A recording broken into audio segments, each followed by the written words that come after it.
Well, good morning, all. Glad to see you this morning. I see that I've gained a few subscribers, and I just want to say thank you to those that have joined. I appreciate that immensely. Thank you for joining, and I hope you continue to enjoy whatever content that I try to put out. Again, in the comments, if you will comment with anything that you would like to see me cover or talk about, I'll be happy to do that.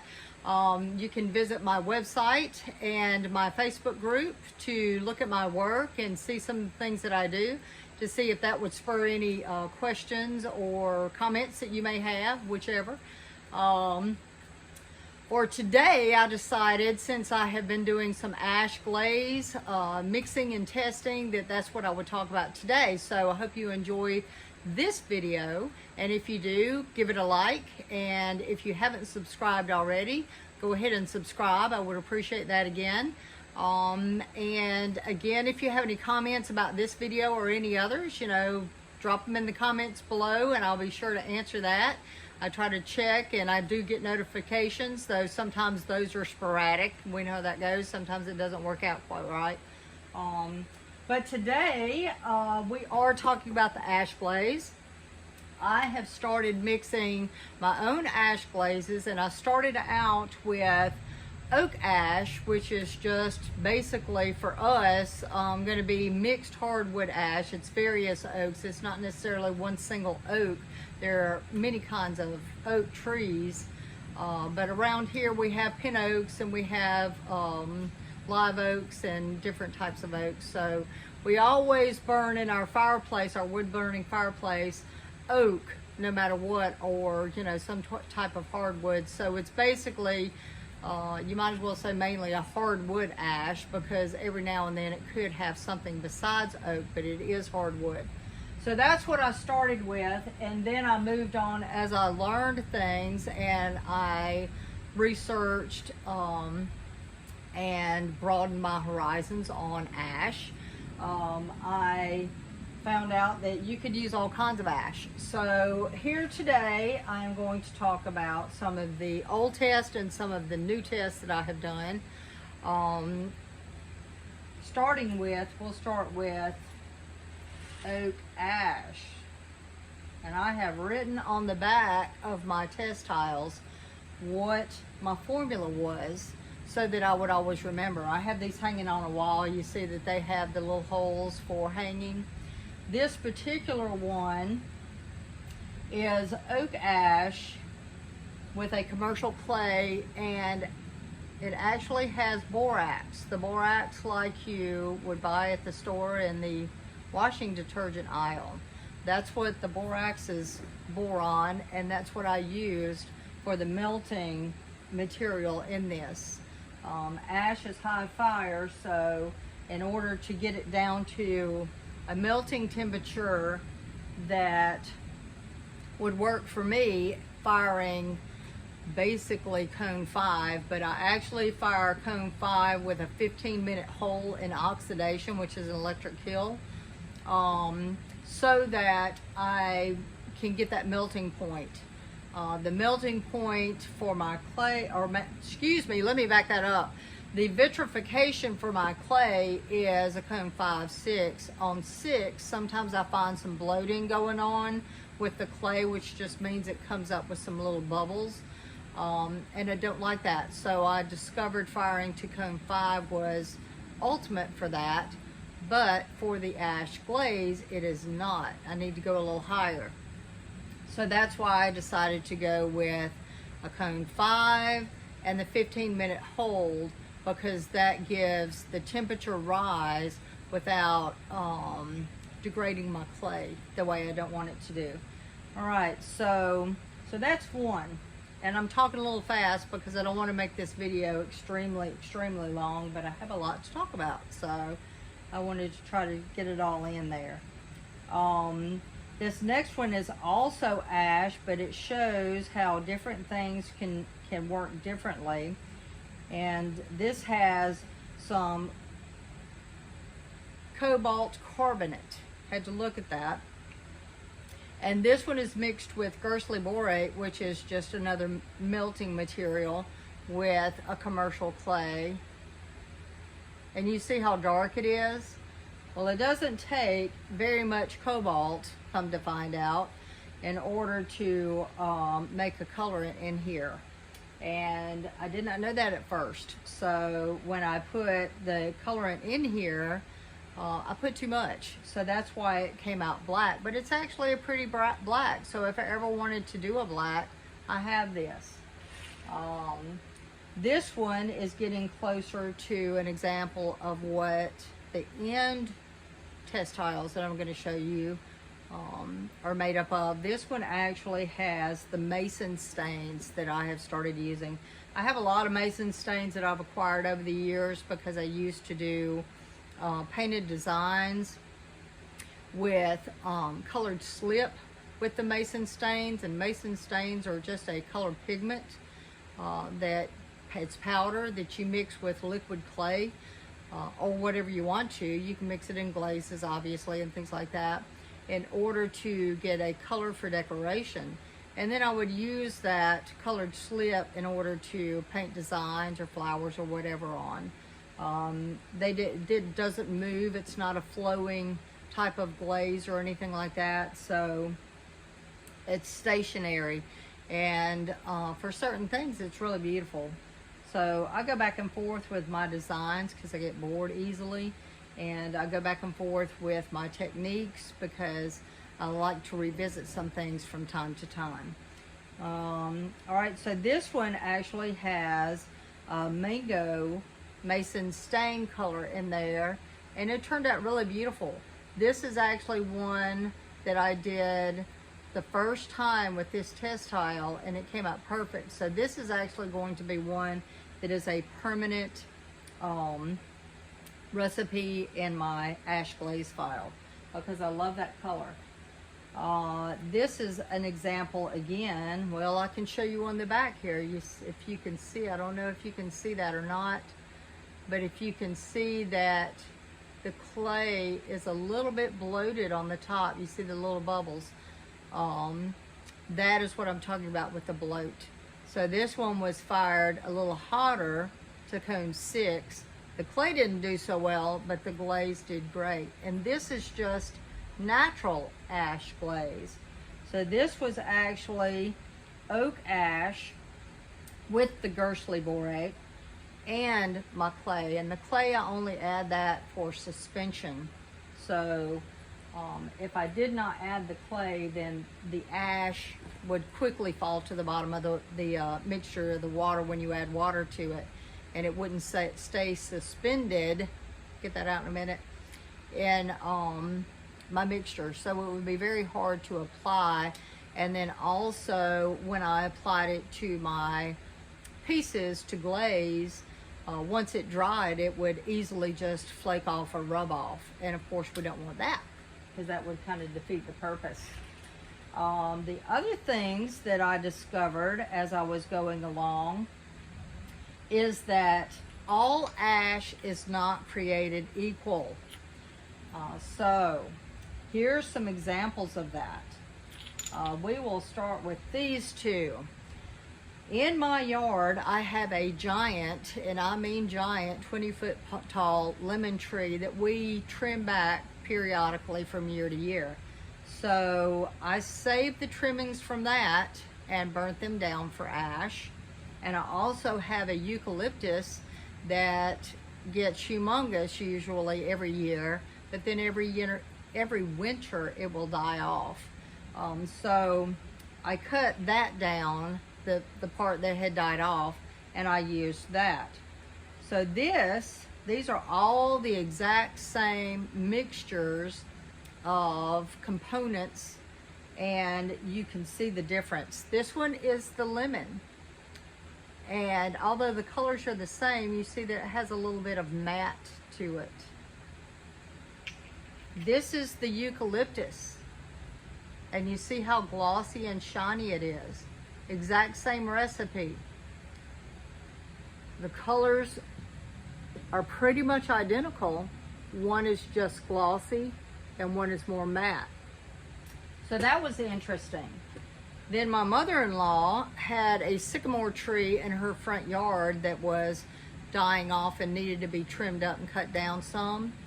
So we cut that, and I saved that, and I have been burning that. That's a recent thing. And this is the sycamore, exact same recipe. So you see it knits the same color, but there are slight differences in all of them. Again, this is lighter, and it doesn't have a lot of those darker browns in there, but it is still glossy. Exact same recipe. So I found that to be very fascinating. I've also found that between different melting materials, in all of these I have used different things like the borax. What I'm going to show you in just a minute is my latest test glazes, and all of that is with a paper ash that I started using, and all of those are going to be the same makeup as far as the recipe goes.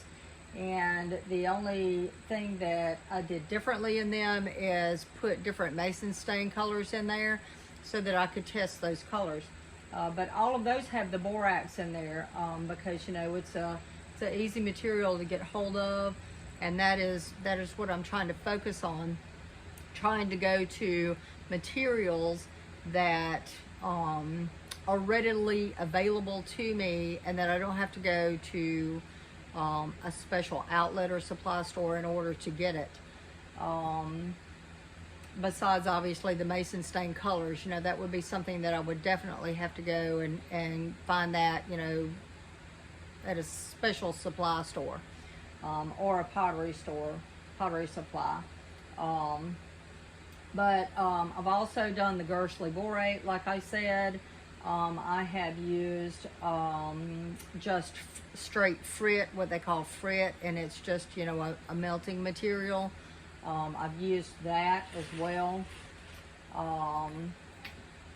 So there's different variations of that you can use, and all of them turn out different. With the Gersley borate to just the regular frit, I have found that sometimes with different ash, it's not always the same. It depends on the ash, just like I just showed you on these three, that they are all different, even though it's the same mixture. They all look a little bit different. I have found that between the different melting materials, that sometimes that will alter the color even in its natural state that comes out in the end product. So that was something to consider. So here are the paper ash glazes that I mixed, and all of these were mixed identical. The only difference, like I said, is that I put different colored colorants in there, and I had a few surprises, and I do have a few favorites in here, and I have a couple that I'm going to mix large batch. I start these tests out as just a 100-gram batch, so that I can just test it and see if I need to tweak anything before I mix a larger batch and waste resources. But the only other difference in here is that quite a while ago, I had the opportunity to harvest some natural clay from my old homestead where I grew up in White Sand, Mississippi, Prentice, Mississippi. So I've had some of that, and I was blessed to be able to run into someone from the Corps of Engineers here in fairly local to me. It's about an hour away in Jackson, Mississippi. So he wanted to test my clay that I had, so I sent some in, and they sent it back, and they had the whole sheet of what it contained, and it was primarily kaolin, which is the plastic part of clay. By itself, that means it's plastic, but it's a little bit brittle, so to use it on its own was not really relevant to what I wanted to make, which is, you know, mainly usable items, functional items like mugs and things like that. But also, I didn't have enough of it because, you know, it takes large quantities of clay, and I did not have the resources to continue to get that over and over and over again. So I decided how to use it in different things, and sometimes I would mix that with the mason stains and so forth over the years. But I still had a lot left over. So I decided to use that in these mixtures. So I slaked it down and I sieved it out because everything has to be very fine particle in order to mix it and use that clay in all of my recipes instead of a commercial clay. All right, so all of these paper clays are basically the borax, because I decided to go with the borax and just straight on see how that works. So I did borax, I've done the paper, which with all of the ash, all I do is burn it down until it's white ash, and then I have a fine grain sieve that I push it through so that I have the finest of the finest. So it's really like a powder. So this would be it. This is actually some paper ash. So you see just how fine it is. I mean, it's literally like powder. So everything else kind of needs to be that way as well. The borax melts, so you know it's not a problem. But the clay needs to be fine as well, because you don't want big clumps in there. So all of these that I'm about to show you have the paper, the borax, and my hand dug clay, which would be also referred to as indigenous clay, and different mason stain colors. So this is the first one. I absolutely adore this. I think this is so beautiful.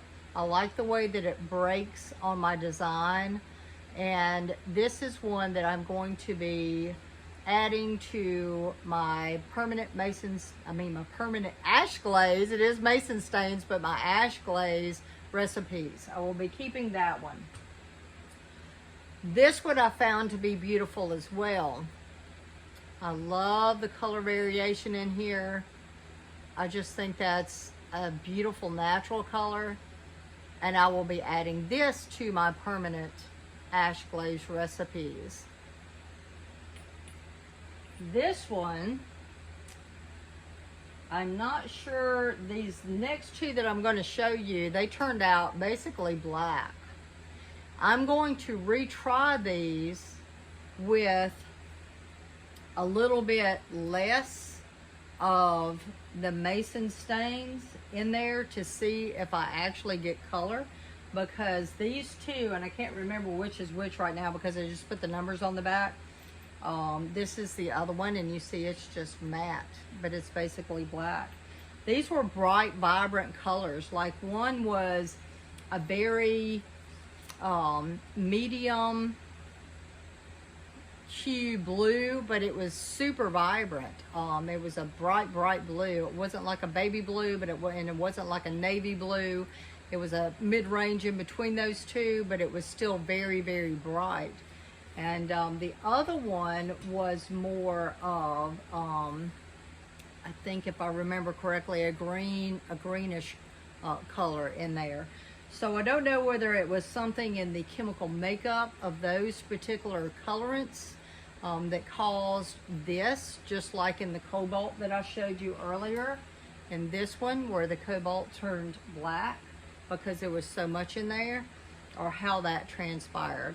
So those are going to be continued tests to see if I can bring that color forward. So that's how these things work. You know, I've written my recipe on the back. I've also got a notebook that I keep all of that with so that I can go back and refer to it. I hang these on the wall, so when I go to mixing glazes, I can refer back to that as well as my book and decide which ones I want to tweak if I want to tweak it, which ones I want to go back to and revisit in any way, or which ones that I want to remake if I want to remake a larger batch. And if I remake a larger batch, I always go back and retest to make sure that nothing changed in there, because sometimes when you mix a larger batch, even though it's to the same recipe, things can change. So you always want to go back and retest. And so here's another one, again the paper clay with the borax, and I'm just really loving these. All of these are so beautiful.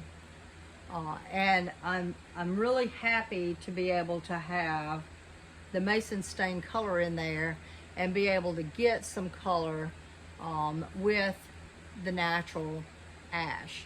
So it gives me choices for colors that I wouldn't normally have.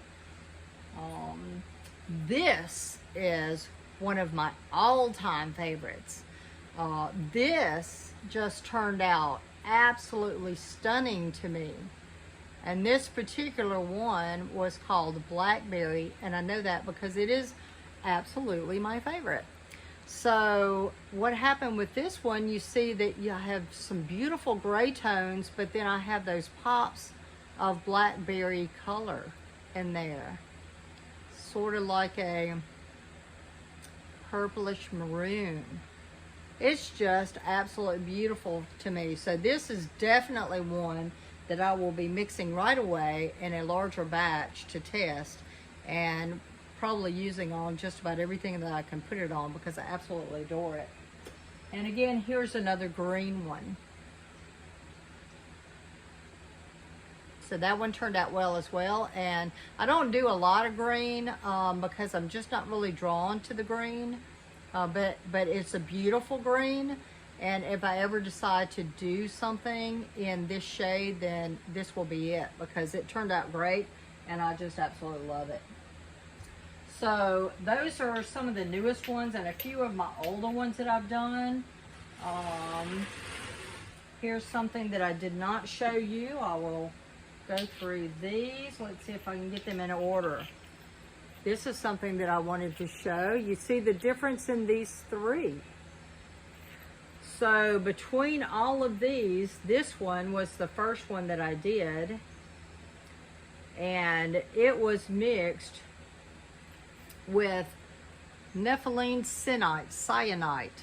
I don't know if that's right pronunciation for that, but that's how I can say it. I usually just call it Nef-Sin because I don't know how to really pronounce it. But that I did those with that melting material. And this was very matte, as you can see.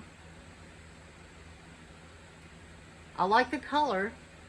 They're super matte, and I wanted more melt. So I added, from this one to the next one, I added some extra frit. So I mixed the same recipe, I just added additional frit, which is an additional melting material. And I got a little more melt.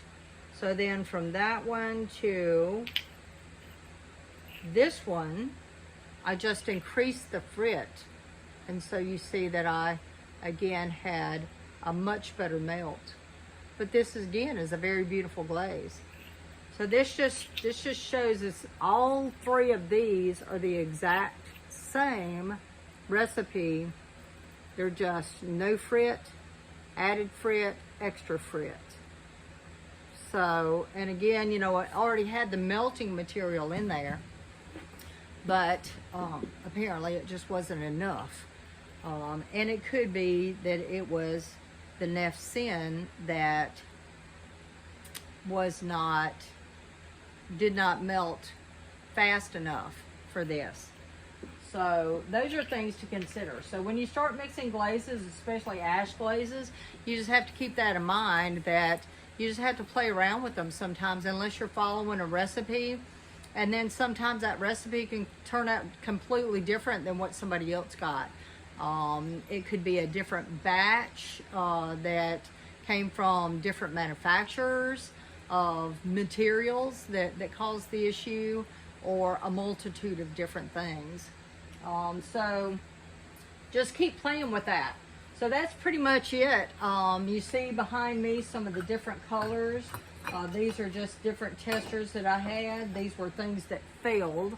But I decided to use them as testers to see how it would run or not run on those, because it's an upright form and things like that. So that's it. That's all I have for you today. And I just want to say to everyone out there that you are loved, you are beautiful, and I hope y'all have a great day. Thanks for watching.